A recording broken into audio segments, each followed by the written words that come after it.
I'll keep letting everyone in. Welcome. We are so excited to see so many of your faces. This is amazing to have this Zoom technology and to be together. We are grateful, especially in 2020, to have this capacity, as I know we all are, as Zoom has kind of been the thing that's helped us feel connected and stay connected. Tonight, we are trying something new at Small Seed. We really haven't done, except for one meditation, live meditation we did, and that's to do kind of a devotional / hangout and be with you guys on a live call. So I just wonder if we can just, let me do one more thing. There we go. I'll put that. Can you see, like, it can't find. Sorry guys, one more second on participants.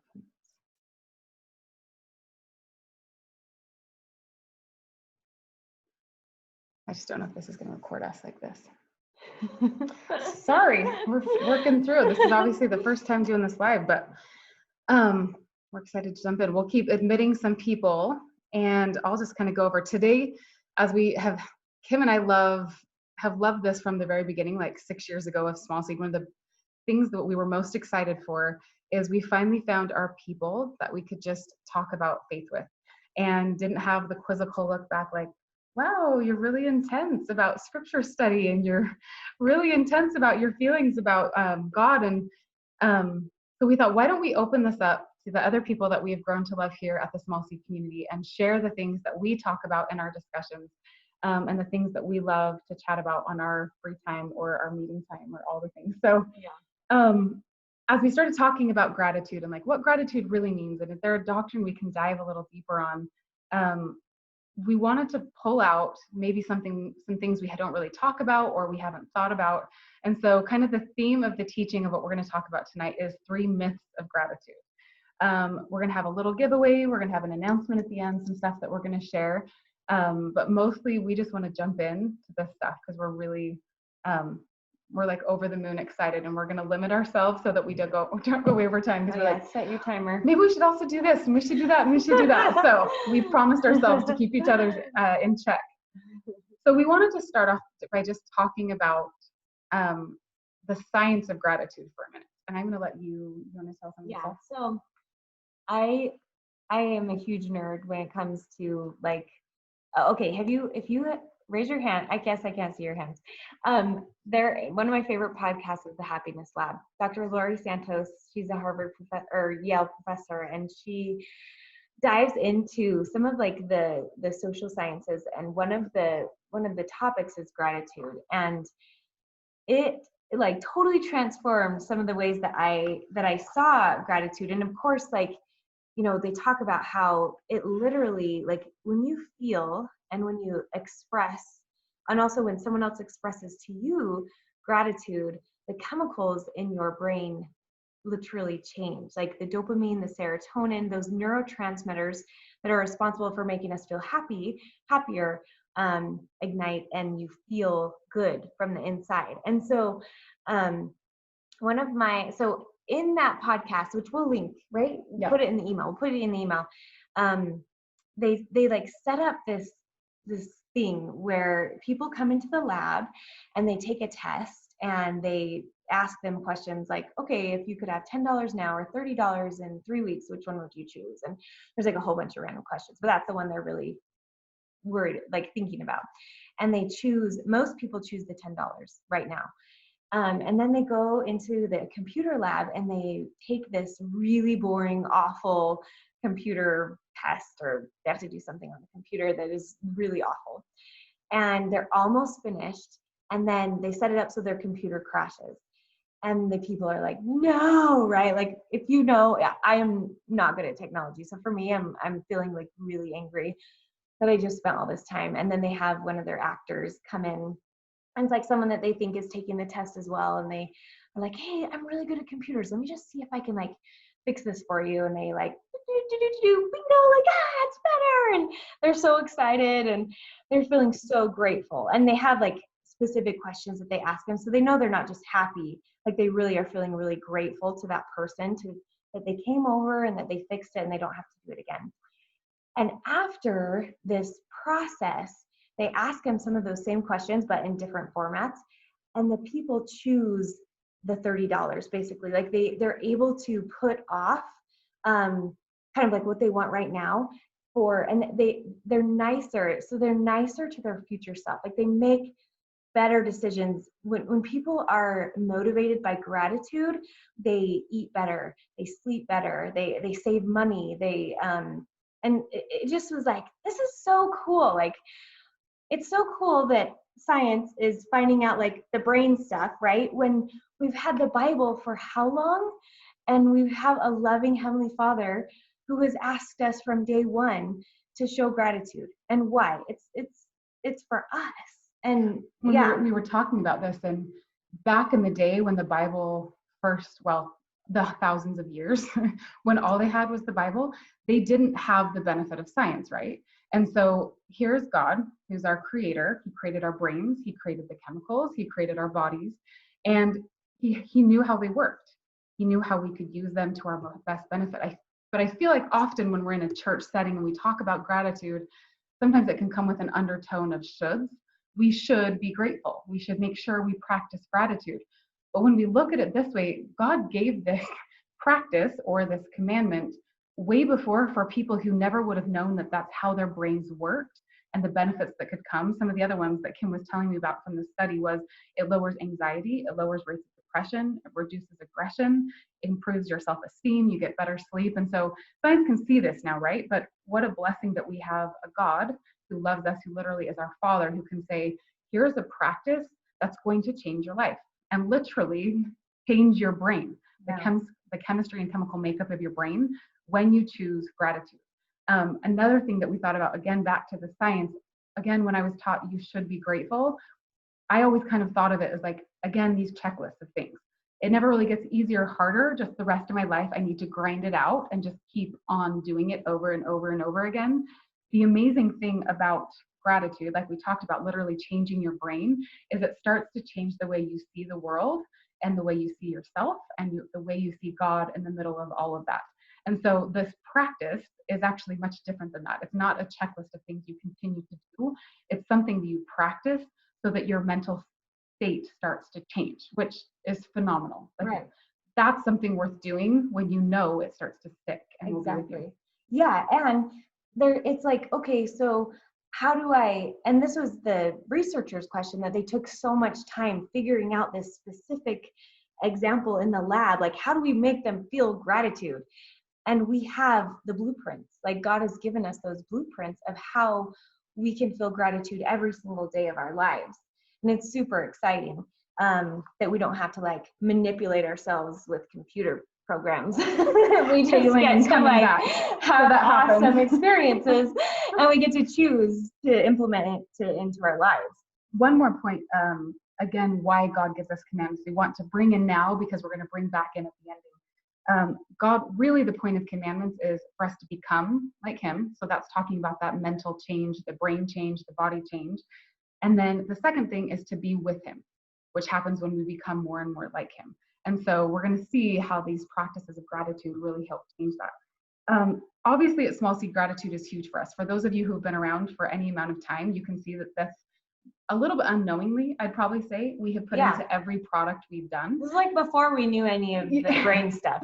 We put it in everything without really knowing. Yes. Why. So give with thanks. I mean, we kind of knew why. I mean, we knew it was important and we felt the benefits of it, but now it's like, of course it should be at the crux. Yeah. And we're so grateful that it already is. But, you know, right away, the give with thanks tree was the first tradition we did, really the first community thing we did. And that was all about gratitude in our homes. And we called it Give with Thanks because we really didn't want to just say it. We wanted to show it by what we were doing to serve in the month of November. Our study journals, again, a little bit unknowingly, but when we all talked as a team, we would get the question, you know, how do you get a lot out of your study? And we all realized that the gratitude practice at the beginning seemed to unlock heaven in a way that other things didn't. And so in our daily study pages, I don't even know if you can see it, but I'm going to pull it up. On the Disciple of Christ, it's the same thing on that the daily page. The very first thing you fill out is the gratitude practice, and then you ask your questions. And then that was one of the first things as we came out with our Christian meditation pack, and in our app that's launching, and we'll share a little more about that. Just dates-wise at the end, one of the first meditations we wanted to do, again, was a gratitude practice. So it transforms us, it's transformed our discipleship, and I'm sure you guys have felt the benefits of this as well. Totally.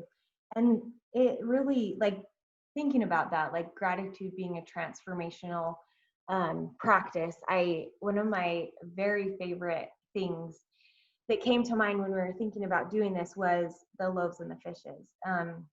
And John, yeah. So the first thing we're going to talk about is, we talk about there's these 3 myths, right? I was ahead of myself.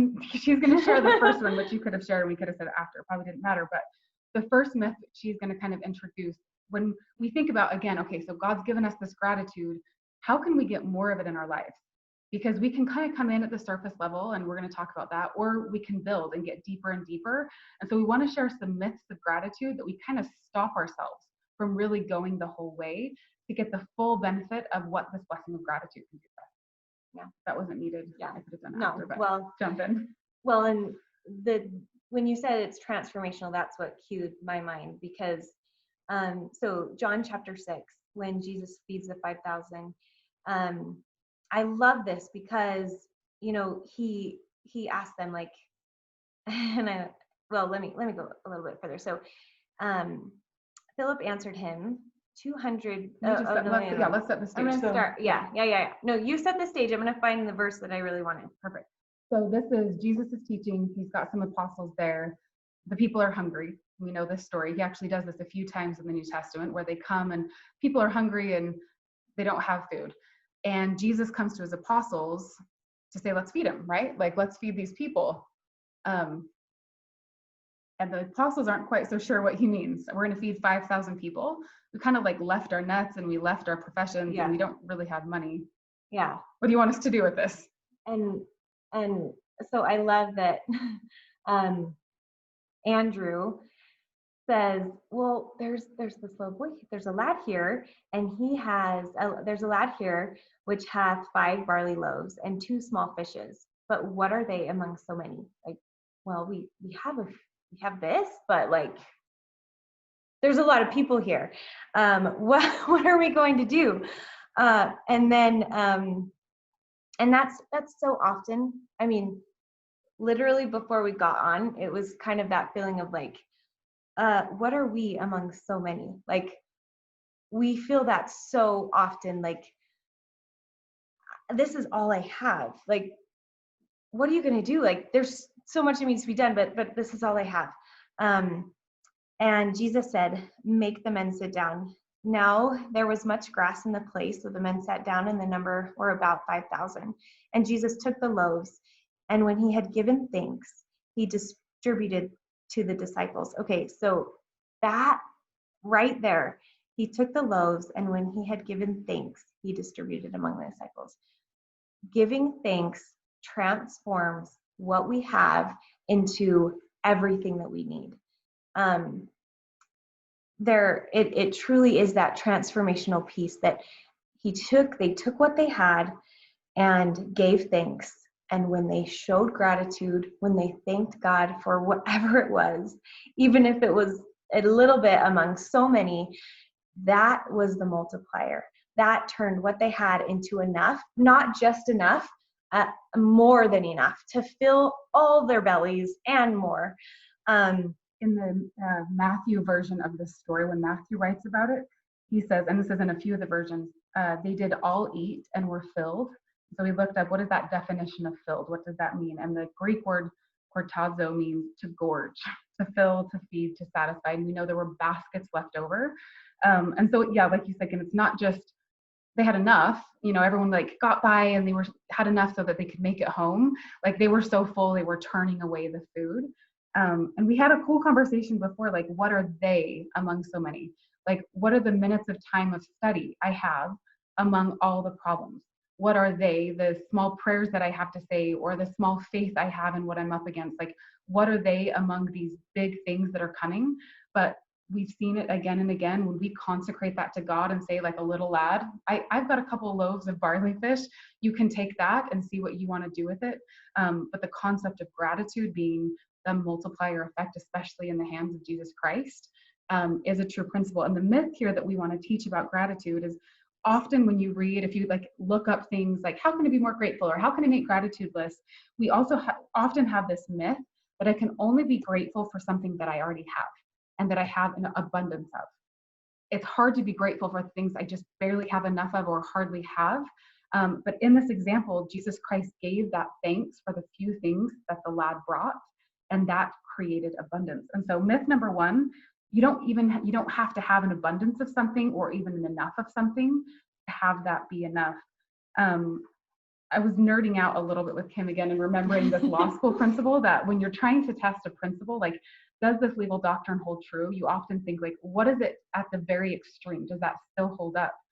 And then we started thinking about, could I even be grateful for something I have nothing of yet? Like, does it go that far? And then we thought of, well, what about Lazarus? Like, what about a lot of the miracles? The Savior actually stopped and he gave thanks before anything had happened. And if you've never tried this, this is something we're going to introduce now, but we can think about at the end when we just talk about ways to cultivate that mental mindset. If there is something that you want in your life, when you think about the name of Jesus Christ being the great I am, all things are present to him. And when you start to pray as if those blessings are present in your life right now, and you thank him for the gifts that you know you'll someday have, even though you don't have it in abundance, you don't have enough, you don't have a lack, you have none. You have nothing. You have nothing at the moment. It still works. And so myth number one, you don't have to have something to be grateful for. Kind of blew both of our minds. Yeah. But we love it. Yeah, it definitely did. And then the example of the same miracle in the Americas, when he literally had nothing, but was able to give enough and to spare. Again, not even with the lad's fish, but from nothing, he created enough. So we could share so many examples of this throughout the scriptures that really are mind-blowing. So think of what you want, think of what you have a little of, thank God for it, and watch him multiply this in your life. So myth number two, we are going to take a little pause before we introduce it to you, and we're going to give you a minute to think about something. We're going to let you be active in this learning process. We want you to, if you have a piece of paper and a pen handy, write it down. If not, take some time and really mentally flesh this out, to think of something that's hard for you in your life right now. A struggle, a trial, whatever you want to call it. Think of something that's really causing some stress in your life, some anguish that you're praying over, whatever it is. I'm going to take a second and think on too. Yeah.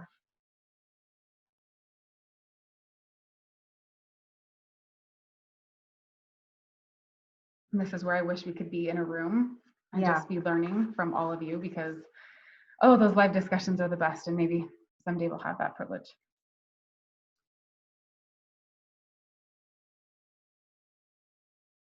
So while you're finishing thinking of that, I'm going to tell you the story of a group of people who had who lived at the church in Thessalonica, which was a Greek city. Gentile believers had questions about their new faith. Probably a lot of them, because they were Gentiles and joined the church after the birth of the Savior, probably didn't really know him or hadn't met him. And they had written to Paul and wanted a little bit of advice. And they had a question about what they called the rapture. And Christian terminology is called the rapture.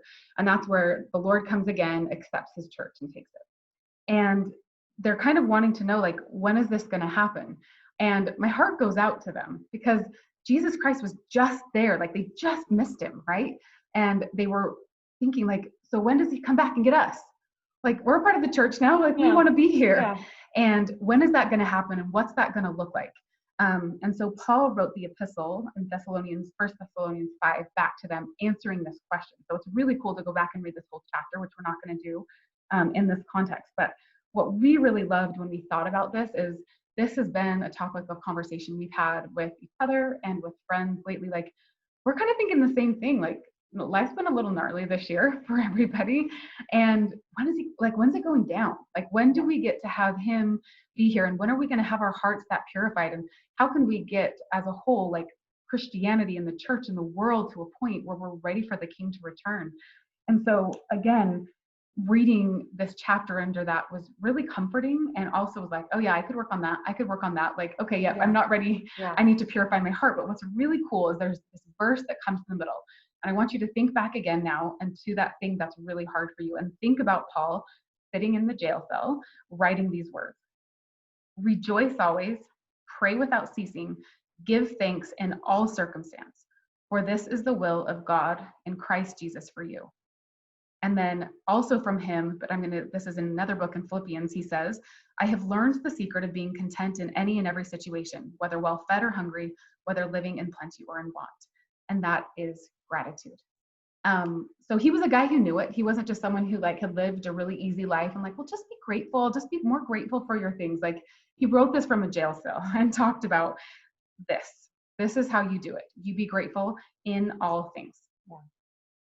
Yeah, it's that principle of kind of level up, right? Like it is, you think about, I mean, all of the prophets, you know, give thanks for your plenty, give thanks for your crops and your, you know, pray over them and be so grateful for all that it has been given. And it's, you know, something that we do regularly at Thanksgiving. Tell us, like, what are you grateful for? What are you grateful for? But this, in all things, is just takes it up a notch, right? Like we even like to call it like you've got level 1 gratitude. So when you're just entering college and you're going to take your first course, you've got 101 gratitude 101. Can you just recognize the blessings God's given you? For all of us, like that's not easy. Like we can become asleep to the beauties around us, the sunsets, the sunrises, the soft, squishy face of our own kids. Like when you see it every day, sometimes you become blind to even those beautiful things. But how about the level 2? And the myth is you can only be grateful for the good. Like that's what you make the gratitude list for. And we talked about it. Like if you really want to tap into the power God gives you of gratitude, you got to go the next level. Yeah.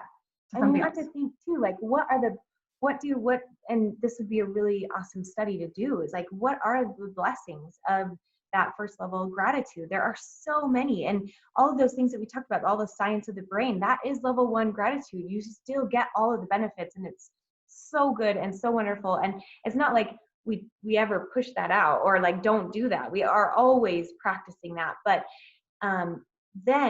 what are the level of in all things? Like what's that level of understanding or relationship or blessings from God? What would be a really great study. Maybe we want to jump into that, but not this time. And we want you to think about in that study, look at what you're struggling with right now and how you can view it with the lens of a level 2 gratitude. And we've done that with some of these things in our life. I think often we hear this, we talk with someone who's gone through something excruciatingly hard, who's gone through a really difficult time in their life. And there's a phrase that comes up like, I would never want or ask for that trial, but I wouldn't trade it for the world. Mm-hmm. And it's this really odd juxtaposition that the hardest things in our life are truly those things. And I'm going to go to the definition of gratitude is appreciation for the benefits. The benefits that come from the hard sometimes outweigh even the benefits from the good. The most difficult decisions we make to move to a new place or to decide a career or to have a child or to lose a child or all the things that we go through in this life, gratitude is appreciation for the benefits. And when we, again, look at it in that lens, truly there's so much to be grateful for. So much to be grateful for. So, dear friend of mine, you've probably read her story. You've probably heard of Kim White. She's a warrior of faith. And she wrote probably one of the most powerful story of faith. When did we ask her to do that? It was a few years ago. It was kind of in the beginning-ish of her battle with cancer.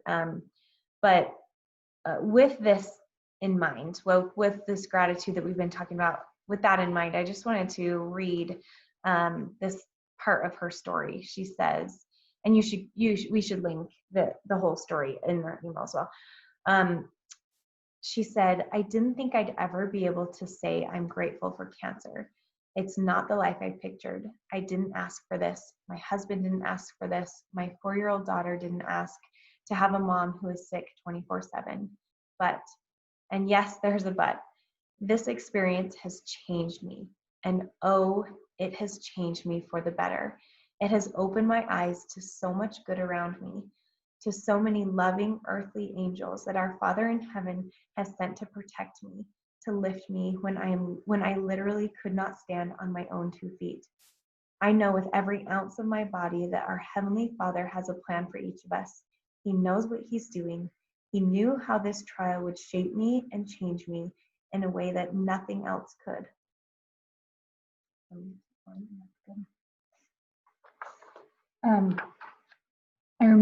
I still vividly remember Kim had told me about her friend Kim and that she was willing to write her story still in the thick of it. She hadn't really come out and really battled the whole time since she got it until she passed, which was devastating to so many because she was this beacon of what gratitude does, the light and the joy and the positivity, and having God in all things. And I remember driving, we were living in Connecticut, driving and stopping on the side of the road and started reading, and like I couldn't stop, and just like tears coming down, seeing her faith and her trust and her belief that God was in it right there with her. And that is the power of gratitude and a gratitude mindset. And we talked a little bit about practices at the beginning, and Kim was one of those first people we saw really doing meditation. That's become a huge part of our lives. Yeah.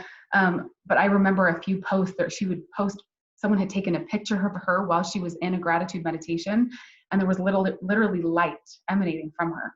Like this practice and what it brings into your life it's almost hard to, like, you can actually capture it. Like that power is a real light and a real thing.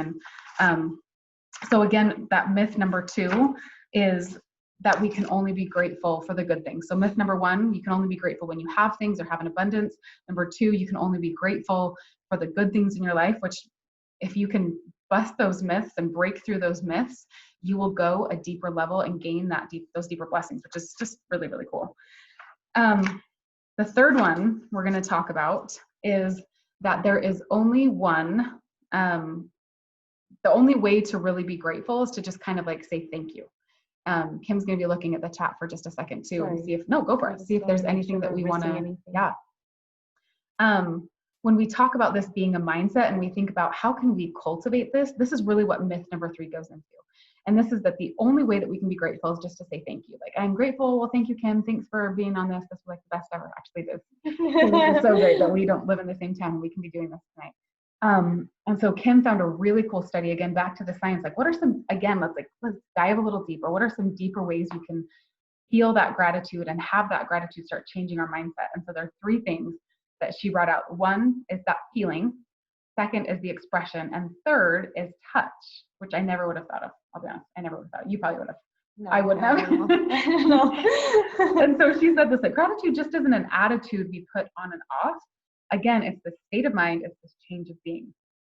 So should we talk about some ways that we can cultivate it? Yeah. And it was interesting, and maybe part of the study that really stood out to me the most was when she was, because so many of us, it's like we think, oh, I need to write down what I'm grateful for, or like pull out your journal and grateful for my health, which is awesome, which is great. Like, these are still great things. But this professor was just saying, like, if you can take it another level, and instead of saying I'm grateful for my health, you would instead say, I'm grateful I was able to go on a walk with my daughter today, and feel, and talk about this. But taking it one level deeper, really, like, so you can like feel it, the difference between just doing it and really feeling it in your bones.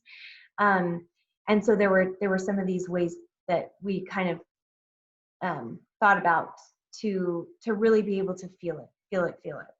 And for the feel, prayer, gratitude, a prayer of gratitude.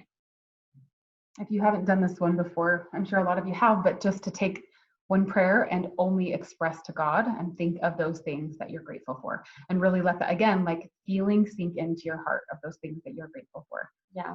We talked about meditation, but I think that's probably the most feedback that we've gotten from the meditation pack is on the gratitude meditation, specifically the gratitude one.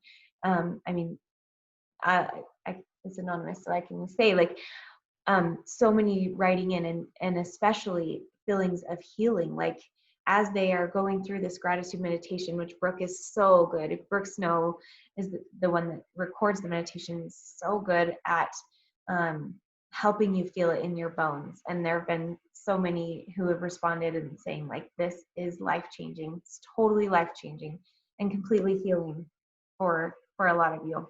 I love about meditation is it's the thing I'm working on most with gratitude is, again, like changing my mind. And that's where meditation meets me. It meets me in my mind. And when I repeat those phrases and I start practicing it over and over, it starts to like just linger in there, right? Mm-hmm. Like, it's like, it doesn't just leave when I'm done with the meditation. I notice later in the day, I'm repeating phrases, I'm repeating thoughts, and those words that were coming in the meditation are starting to become a part of my own brain. And so again, for a mental practice and changing a mental state, and maybe the other film rolls that you would normally play and the tape tracks that would just kind of go on repeat of I need this or whatever, that changes that. We're running a little long, so I'm just gonna like express gratitude. This is one that you've, I'm sure, thought about a lot. Writing a letter or text, grabbing someone for a lunch date, depending where you live. But there's, so many ways to do that, to actually express. There's one thing to feel it, but it's a whole nother thing to express that gratitude. Another one is touch.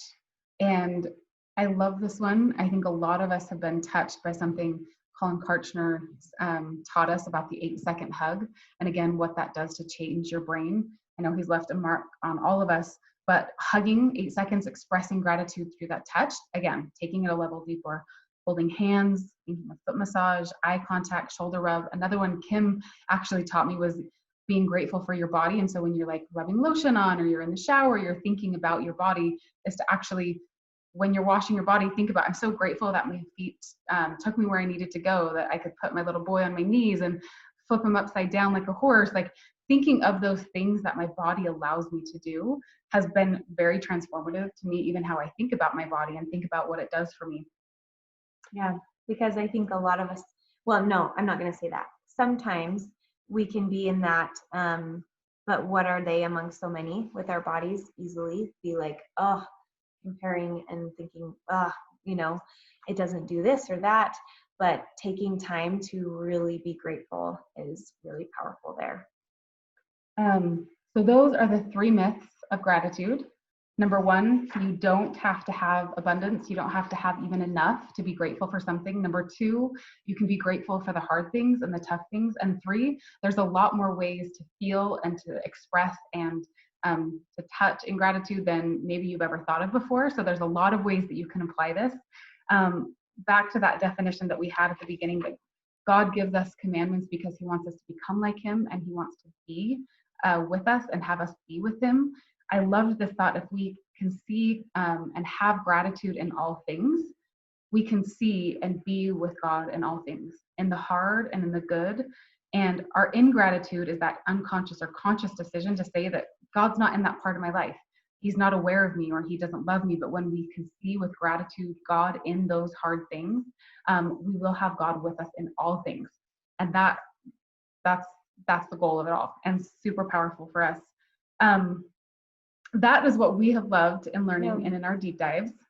But one thing we learned, and Kim was just reading some of those chats, that we wish so badly, you have no idea, that we could be having some of these in person. We had talked about that last year, and getting together and having groups of women get together, women and men, and talk about this, and like be in a group of people where we feel comfortable with it. But maybe at some point we'll be good enough at Zoom to like manage a whole group conversation, but felt a little bit scared about that. Right? Can't leave for that one.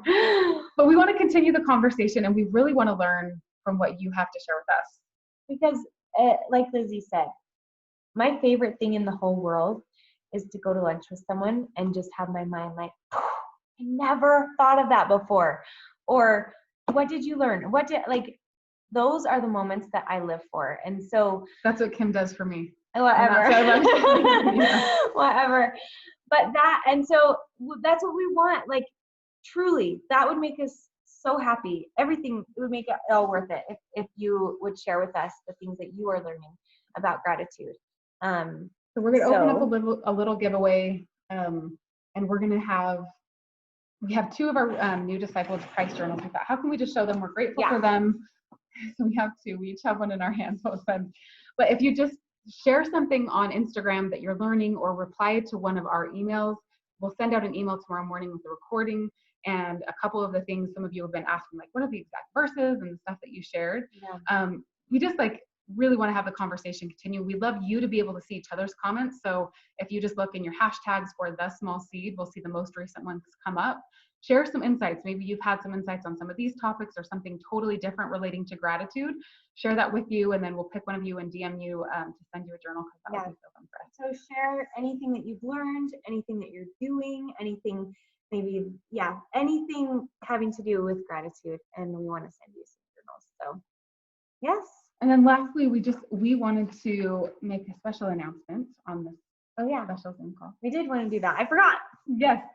So we've talked about, we've had our Christian meditation pack, and we've been talking about our app that we've been so excited to launch, which is a massive undertaking. And we have the best developer team in the world working on it, and the best partner with Brooke Snow and working on so many of these meditations. And we have a launch date of December 1st. So just a couple weeks away that app is going to launch. And for those of you who want to get in on founder pricing, we're going to have some special pricing for those who get on for the first week or 2. So just, if you probably subscribe, but if you don't, subscribe to our email so you can just be on top of the timing on that. But we'll try to be really good on Instagram and on emails to let you know as it's coming out. Perfect Christmas present. Yes. And there are some really good gratitude meditations launching, including for kids. And on that note, in a week from today, we're going to do a community gratitude event with Brooke Snow, and that's going to be a family gratitude session. And so that's the week of Thanksgiving. Cool. Yeah, we've been planning. Bring everyone. Some fun stuff, but especially that you can sit down if you want. The week of Thanksgiving, we'll record it and send you guys access to it. So if you want to replay it with your family members, or maybe around like when you're with your family at Thanksgiving, maybe not at the Thanksgiving table, though you could do it then. Maybe after, you could say, hey, we have this like your free dinner experience. Bring us to dinner with you. We would love that. But that is also coming next week. And so we'll just keep you posted about all the exciting stuff, but we're grateful for you. We're grateful. Thank you. Your guys' comments are so kind. Thank you. This is my first time. And you're the best. So we'll send it out tomorrow morning. Look for our email and tag us at The Small Seed with any of your ideas. We can't wait to learn from you. So have an awesome night. Great week before Thanksgiving. Thanks, you guys.